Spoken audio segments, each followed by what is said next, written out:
Hey everybody, welcome to another Photoshop CS6 tutorial. I'm your host, Buddy Blackford, and in this lesson we're going to learn about changing the image size and resolution of your images and how to change the canvas size as well, because they're both around the same area. So might as well go over them both. So what I'm talking about, I want to maybe make this a little smaller or even possibly make this a little bigger. So let me take down this welcome to Photoshop part, and we just got this picture of the two cool looking girls. So let's go up here to our options up here and go to image and click on that, and we're going to come down here to image size, and you can see that the hotkey for Windows is Alt, Control, and I. So that would be Command Option I on a Mac. So click on that, and we've got the ability to change the width and the height of our image. So something that I wanted to show you guys is that when you see this locked button over here, it looks like it's supposed to be like a locked symbol.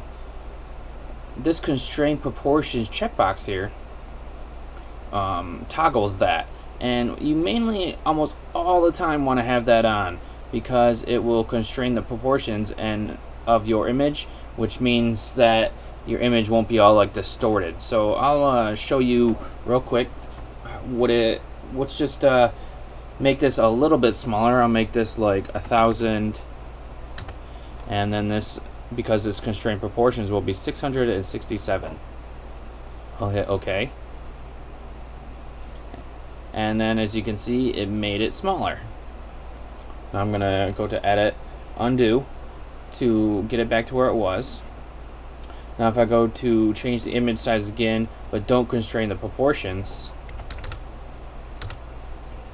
and then I hit OK, you can see that the image has now been squished, and now it is distorted looking.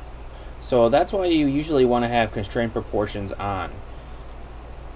I mean, if you have just an image of I don't know, like a solid color or something like that, then worrying about distortion doesn't matter as much, or like anything that's not like a photo. So mainly with photos, you always want to have the constraint proportions on.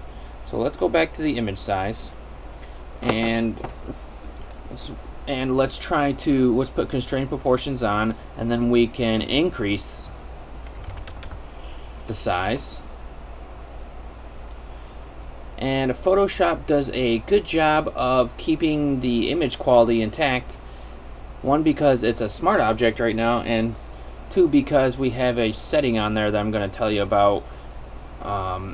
But as you can see, I was able to increase the size of this image and still keep some pretty good photo quality in it. So let's go back to undo, and let's go back to our image size. Down here at the bottom, there is this drop down menu that has a bunch of different types of resampling, which is if you uncheck this box where it says resample image, this will no longer be available. So if you want to resample the image here, which helps keep the nice quality of your image when you scale it up or scale it down, so you want to make sure you have that checked.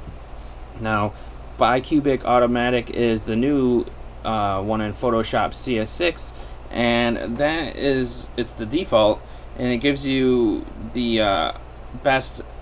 It's like the best one for like most things that you use, and it gives you high quality. Now we got a couple other ones here, and they give you an idea of what they are good for. So nearest neighbor, it's best for quick results with low quality. Bilinear is good for like line art, if you're just trying to make a bunch of graphic design using like lines. Bicubic is best for smooth gradients, and bicubic smoother is good for if you want to enlarge your image, and bicubic sharper here is good for reducing the image while keeping high quality results. So that's what these mean.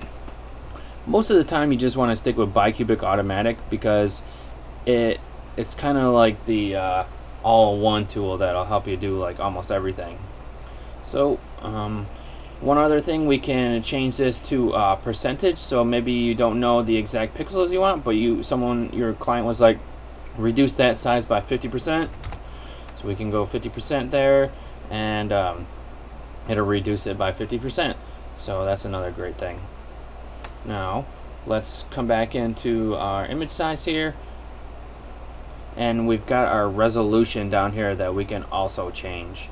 Now I can bring this down to maybe like 72 pixels per inch and hit OK, and it'll lower the resolution, and then you can see that it also lowers the amount of size.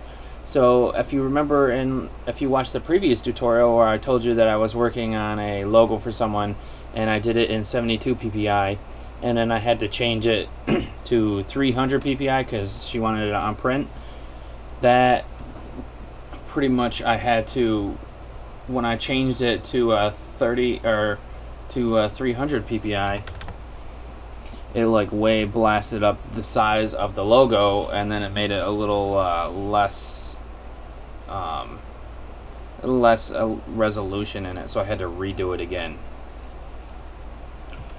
Now one thing when you are using the when you're trying to change just the resolution, you may not want to have resample image on, because it is not needed when you're trying to fix the resolution. That way we don't have to have any more extra processes going on while we're doing this. So that's just something to keep in mind. Now I want to show you how to adjust the canvas size. Go to image, and right below image size is canvas size.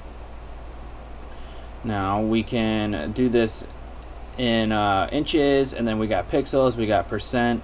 I'm going to put it to percent right now. I'm going to increase the canvas size by 100%, 150%. And if I hit relative, oops, should have hit relative earlier. Let's put this back to 100. Now click on relative. And when you click on relative, it brings it down to 0, so that now you can increase. Let's go to 50, and maybe 50 here. Hit OK, and it increased the actual canvas size. So let me zoom out using the zoom tool here, and the canvas, all it is pretty much is basically just something for you to work on. Kind of think of it as like if someone's painting a portrait or something like that. This is the canvas, and this is just the amount of space they have to work on. You can always turn off your canvas or whatever, but this is what's going to show up. This is what, like anything outside the canvas is not going to show up when you try to save your image. So that's how you edit your canvas size. Let's go back into it, see if there's anything else we need to nothing else really that we need to check out. Just remember that relative will set it down to 0, so that way you can work with it a little easier. It's pretty much your preference. So that's all for this tutorial. We talked about image size, resolution, and canvas size, and how to change all those. So thanks for watching this tutorial, everybody, and have a good day.